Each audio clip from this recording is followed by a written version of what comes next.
почитуван подпредседател на Собранието на Република Македонија, немаше да се јавам за реплика да не беше фалењето. За да се фалите со нешто, нешто треба да е добро. Меѓутоа, да се пофалите со крајно лошите плати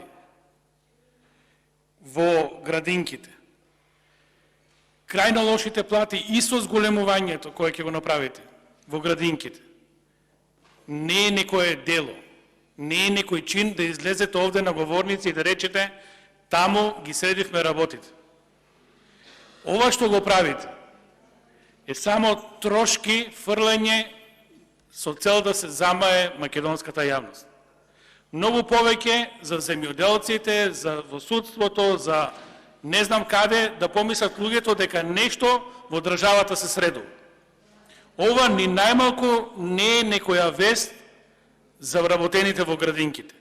Дали сте ги прашале тие луѓе како живеат, како се сносат со проблемите, како одговараат на секојдневните задачи? Тоа е клучното прашање.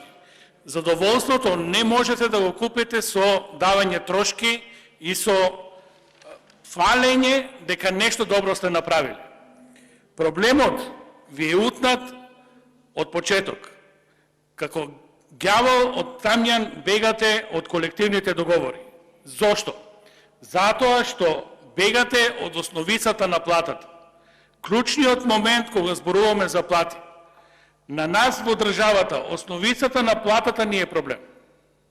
Зголемувањето на лошо пресметана основица на плата е само фасада, лоша фасада која еден ден ќе падне. Ќе падне затоа што нема одржливост.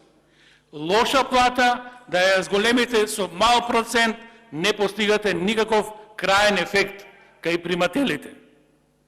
Ворете и 5 денара се помош. Меѓутоа, овие луѓе се сериозни луѓе со дигнитет, луѓе кои се грижат за најмалите во државата. Секојдневно се соочуваат со нивните животни приказни, се соочуваат со проблемите на тие дечиња, работат од љубов према тоа што го избрале да го работат. И ние сега тука ќе замајуваме со трошки. Ако сте вистински пријатели на овие вработени, вратејте се на колективните договори, коригирајте основицата на платата и тогаш се врзете на вакви решења. Иначе ова е смешно дури и за инфлацијата која имаме во државата.